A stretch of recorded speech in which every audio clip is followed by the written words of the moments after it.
I was noticing an Associated Press story from, actually it's just a few days ago, I think maybe a couple of days ago. And it was about something that President Obama said. You may recall this the other day when he was asked about how he's going to be as an ex-president.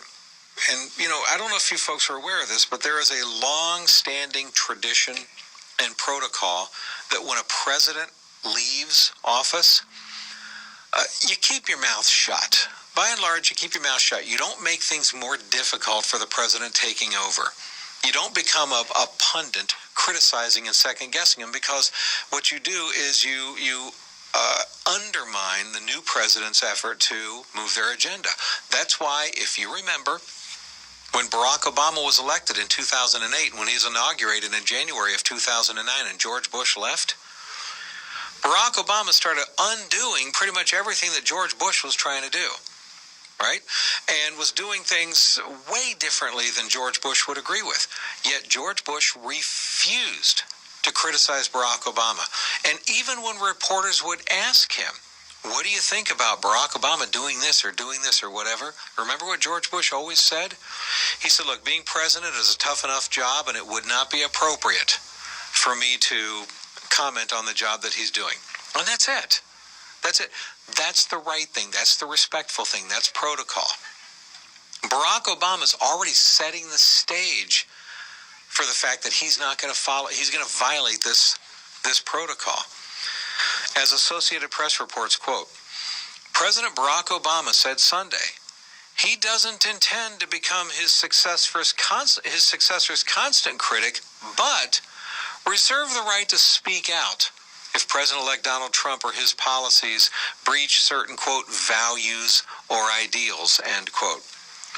President George W. Bush, according to Barack Obama, quote, could not have been more gracious to me when I came in.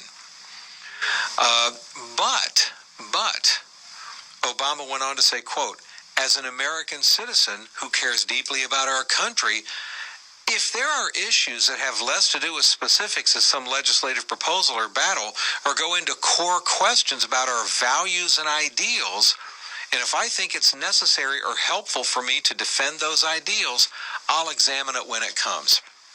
In other words, I reserve the right to, I'm preparing you, I may just decide to go out there and start publicly second-guessing and criticizing the decisions Donald Trump makes as president.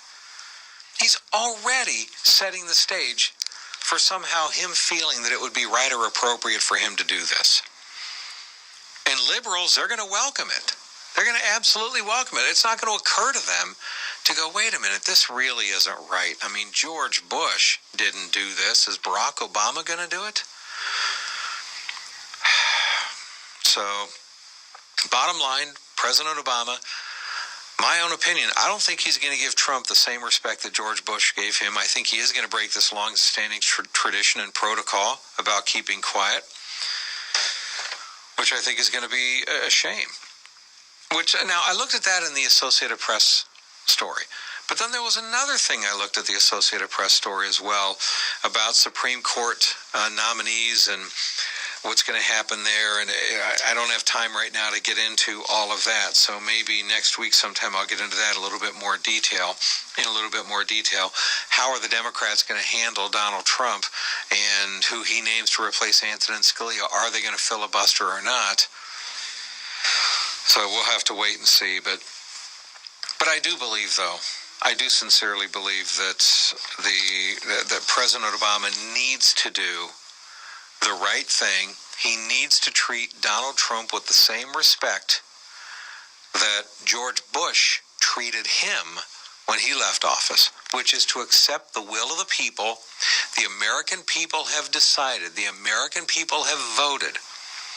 And through the Electoral College process that comes straight from the U.S. Constitution, Donald Trump won the election. He won the presidency. Legally and constitutionally, he won the presidency in America. That's how it works. You know what that means? That means he has a right, as a Republican, as a conservative, he has a right to govern according to conservative principles and policies. the Republican Party held control of the House and held control of the Senate. And this is by the will of the people.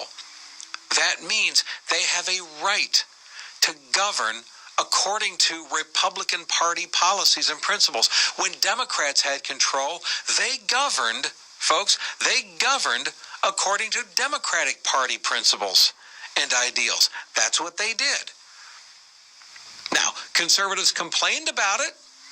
I don't see anything wrong with that, and I don't see anything wrong with the liberals on MSNBC complaining about the conservative policies that Donald Trump will do. I got no problem with any of that. But it's different when you're an MSNBC pundit or a right-wing talk show host. That's a different position than the former president of the United States. Because when you're president of the United States for 8 years and you speak, people listen. And if you speak about the president who's in office now that came in after you, everybody pays very close attention to that. So talk show hosts don't really have the ability, we don't have the ability or the power to undermine what a liberal president does. And MSNBC doesn't have the power to undermine what a Republican president does. But a former president of the United States does have that power. And that's why Barack Obama needs to do the right thing and the responsible thing. And we'll see if he does. We'll see if he does. I got a bad feeling that he won't. Anyway, real quick, as we wind down the news hour, Tim Allen. You know Tim Allen, right? He does the show Last Man Standing. And Tim Allen also, of course, a long time was the show